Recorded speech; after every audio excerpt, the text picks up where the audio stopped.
আসসালামু আলাইকুম।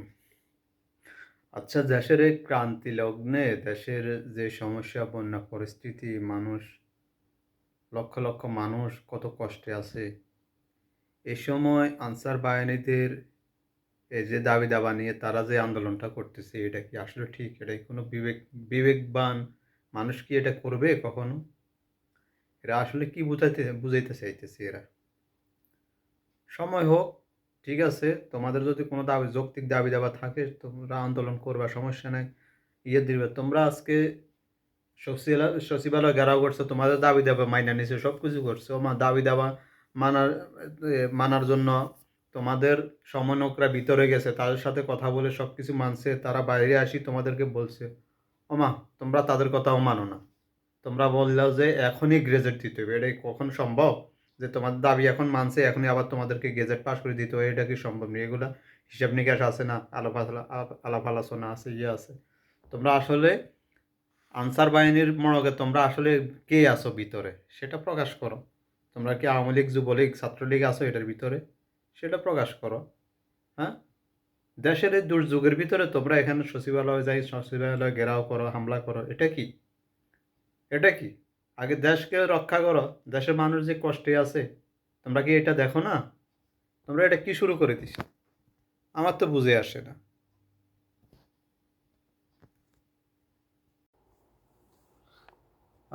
আচ্ছা, চলুন তো ভিডিওটা দেখি। দেখেন তাদের তাদের দাবি দাওয়া সব কিছু মাইনা নিছে। আনসারদের যে দাবিগুলি ছিল, তাদের সমন্বয়করা সচিবালয়ের ভিতরে যাওয়ার পরে তাদের সাথে কথা বলে তাদের দাবি দাওয়া সব কিছু মাইনা নিছে। মানে নেওয়া মানে নিছে, এবং কি তাদের সমন্বয়করা বলল যে ঠিক আছে, আমরা এখন বাইরে যাইয়া আমি আমাদের সদস্যদের বলবো, তাই আমরা এখন আন্দোলন স্থগিত করব। তারা বাইরে আসলো, বাইরে আসার পর তাদের অন্যান্য সাথীরা এটা মানে না। তার মানে এখন এটা আমরা বুঝতে হবে যে সমন্বয়কদের ভিতরে, সমন্বয়ক না, যে তাদের এই আনসার সদস্যদের ভিতরে অন্য কোনো বাহিনী আছে কিনা, তাদের মড়কের ভিতরে অন্য কোনো বাহিনী আছে কিনা সেটা দেখতে হবে। ঠিক আছে? নাহলে তাদের দাবি দাওয়া মানার পরও কেন তারা সচিবালয় ঘেরাও করলো, কেন তারা ছাত্রদের উপর হামলা করলো? তো ঠিক আছে, এখন আমও গেল, সালাও গেল, সমস্যা নাই। এখন এই বাহিনীটাই বিলুপ্ত হবে। ঠিক আছে, করার কিছু নেই। কারণ যেখানে তোমাদের উচিত ছিল এখন তোমরা বন্য দুর্গত এলাকায় সবাইকে সহযোগিতা করা। ঠিক আছে? তো ঠিক আছে, তোমরা এখন আমি কি বলবো, এ দেশের জনগণ বলবো। তো চলুন দেখি, ভিডিওটা দেখে নিই। তিন উপদেষ্টা এবং অন্যান্য যারা সহকর্মী সবার সাথে আলোচনা করে আমরা একটা সিদ্ধান্ত উপনীত হয়েছি। এখন থেকে রেস্ট প্রথা থাকবে না আনসারে। আর অন্যান্য যে তাদের দাবি দাওয়াগুলি আছে, ওই জন্য একটা কমিটি করে দেওয়া হচ্ছে। এই কমিটি পর্যালোচনা করে আমাদের কাছে পাঠিয়ে, এবং তা আমরা আন্তঃমন্ত্রণালয়ে বসে একটা সিদ্ধান্ত নিব। এটি আপনাদের কাছে আপনার এই মেসেজটা সবাইকে পৌঁছায় দেন। রেস প্রথাটা একটু ব্যাখ্যা করলে ভালো হয়। রেস প্রথাটা হচ্ছে আমাদের নিয়োগ বিধিমালা অনুযায়ী ওনারা 3 বছর চাকরি করার পরে 6 মাস যাবৎ ওনারা রেস্টে থাকে। এরপরে ওনারা আবার অঙ্গীভূত হয় 6 মাস পরে। এই 6 মাস ওনাদের জীবন জীবিকাটা একটু দুর্দশার মধ্যে থাকে। সেই জন্য ওনাদের মূল সমস্যাটা ওই জায়গায়। এই জন্য আমরা সবাই মিলে একমত পোষণ করি যে এই প্রথাটা যেন বাতিল করা হয়। নিয়োগ বিধিমালা থেকে সেটা আমরা কিভাবে বাতিল করা হবে সেই প্রক্রিয়াটার মাধ্যমে আমরা এটাকে রেগুলার জব হিসাবে কিভাবে করা যায় সেটা আমরা তদন্ত কমিটি করেছেন, সেটা রিপোর্ট তদন্ত না, এটা একটা কমিটি, সুপারিশ প্রণয়ন করার কমিটি। সেটা 7 দিনের মধ্যে আমরা মন্ত্রণালয়কে সেই পেশ করবো, যেখানে আনসারের যারা সাধারণ আনসারের প্রতিনিধিরা থাকবেন 4 জন, সেই 4 জন প্রতিনিধি সেই সুপারিশ প্রণয়নে আমাদেরকে সাহায্য করবে, এবং তাদের দাবি দেওয়ার ভিত্তিতেই সেই সুপারিশগুলোকে আমরা আমাদের মন্ত্রণালয়ের জন্য প্রণয়ন করব। তাদের যে জাতীয়করণের যে দাবিটা আছে, মানে সেটা নিয়ে কি? সেটার সাথে আসলে ওদের সমস্যার জায়গাটা একটু ভিন্ন। সমস্যাটা এই জন্য যে সমস্যার জায়গা যেটা আমরা প্রথম যেটা স্যার বলেছেন, উপদেষ্টা মহোদয় বলেছেন, সেই জায়গাটা নিয়ে আমরা ইনশাল্লাহ বাকি সব সমস্যা নিয়ে আমরা কাজ করব। বক্তব্যই আমরা যেহেতু একটা কমিটি হয়েছে, এটা বিচার বিশ্লেষণ করে এবং এটা যেহেতু আরও অন্যান্য মন্ত্রণালয়ের সাথে সম্পর্কযুক্ত এবং আমাদের একটা জাতীয় সংকটও এখন চলতেছে, বন্যা সংকট চলতেছে, আমাদের কিন্তু অনেক দিকে কাজ করা লাগতেছে। এই দুর্যোগ কালের ভিতরেও আমরা একটা ওই কমিটি মূলত এটা বিচার বিশ্লেষণ করবে এবং সুপারিশ করবে। সেখানে আনসার ভাইদের যে যত সমস্যা আছে, তারা যে বৈষম্য এবং যে সমস্যাগুলো তারা ফেস করেন, সেগুলো নিয়ে আলোচনা করে একটা যৌক্তিক সমাধানে আমরা পৌঁছাবো। তবে প্রাথমিকভাবে যে তাদের রেস্ট প্রথাটি ছিল, সেটি স্বরাষ্ট্র উপদেষ্টা যেমনটা বললেন, সেটি বাতিলের প্রাথমিক সিদ্ধান্ত হয়েছে।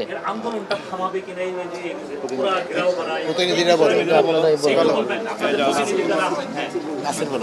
আপনারা কি যে সিদ্ধান্তটা জানালো মাননীয় উপদেষ্টা, সমন্বয় উপদেষ্টা, সেক্ষেত্রে আপনাদের এখন বক্তব্য কি? আমাদের বক্তব্য হচ্ছে স্যাররা অনেক আন্তরিক, আমাদের অনেক সময় দিয়েছেন, এর জন্য স্যারদের ধন্যবাদ। এবং আমরা যেই হয়তোবা রাষ্ট্রের বা একটু অশান্তি বা একটু অসুবিধা তৈরি করছি, এর জন্য আমরা আমাদের সেই বৈষম্য দূর করার জন্য এর জন্য আমরা স্বরাষ্ট্র উপদেষ্টা স্যারের কাছে আমরা আন্তরিকভাবে দুঃখিত।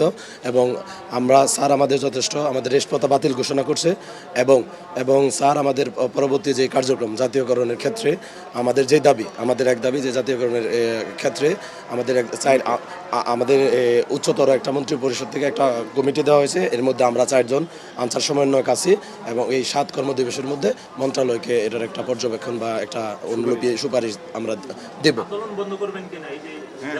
হ্যাঁ, আমরা আপাতত আন্দোলন স্থগিত করতেছি, মানে একবারে বিলুপ্তি ঘোষণা করতেছি না বা করতেছি না, আন্দোলন হচ্ছে স্থগিত। সবার সাথে আলাপ আলোচনা করে আমরা আপাতত আন্দোলন স্থগিত করবো স্যারের এই সিদ্ধান্ত বন্ধ করে দেবে। হ্যাঁ, জি। সমাধান হওয়ার পর আমরা তো 7 কর্মদিবসের পর একটা স্যারদের একটা সুপারিশ দেব বা করব। এটার পর সমাধান হলে আমরা সমাধান পাওয়ার পর পুরোপুরিভাবে আমরা করব। অলরেডি আপনাদের একটা সুপারিশ কমিটি গঠন করছে এবং আশ্বাসও দিয়েছে। জি। এখন আপনারা এই যে অবরোধ করা এটা আপনারা বন্ধ করছেন কিনা, এটা করবেন কিনা? জি, আমরা ইনশাআল্লাহ এন থেকে বের এই স্থান ত্যাগ করার পর সবাইকে আমরা যে নেতৃত্ব দিয়েছি 19 সমন্বয় কমিটি, সবার পক্ষ থেকে তাদের দিকে নির্দেশ থাকবে যে যারা আন্দোলনরত আছে সবার কর্মস্থলে ফিরে যাবে এবং কর্মবিরতি প্রত্যাহার করে সবার অবস্থানে চাকরিতে নিয়মিত হবে। আপনারা তার ভিডিওটি দেখলেন, তাদের সমন্বয়করা যে সচিবালয়ের ভিতরে যে মিটিং করছে, সচিবদের সাথে মিটিং করছে, ওইখানে নাহিদ ছিল, সব কিছু বুঝলেন আপনারা। তাদের দাবি দাবা সব কিছু মেনে নিল। তো তাদের দাবি দাবা সব কিছু মেনে নেওয়ার পরেও কেন তারা আবার এখানে বাইরে এসে এই ধরনের একটা অনাকাঙ্ক্ষিত ঘটনা ঘটলো? আমরা সচিবালয়ে তারা সব গেট বন্ধ করে দিল, ছাত্রদের উপর হামলা করলো। হ্যাঁ, এখন আপনারাই বলেন, এখন এখানে দোষটা কার? তাও আমি বলবো এটা আসলে নিজের পায়ে নিজে কুড়াল মারা। আমি তো আর এখানে অন্য কিছু দেখতেছি না। নিশ্চয় হয়তো এটা তাদেরকে দিয়ে এটা কেউ করাইছে, হয়তো তারা কোথাও থেকে তারা পয়সা পাইছে, আর হ্যাঁ এটার ভিতরে হয়তো নিশ্চয়ই আওয়ামী লীগের হাত থাকতে পারে, যুবলীগ ছাত্রলীগের হাত থাকতেই পারে। না হইলে তাদের দাবি না মেনে নেওয়ার পরও তারা কেন ওইখান থেকে স্থান পরিত্যাগ করে নাই? আপনারা কি মনে করেন? আপনারা মন্তব্য করবেন।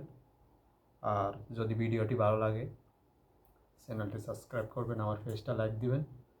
ধন্যবাদ। আপনাদের জন্য আবার যেন নতুন একটা ভিডিও নিয়ে আসতে পারি। আসসালামু আলাইকুম।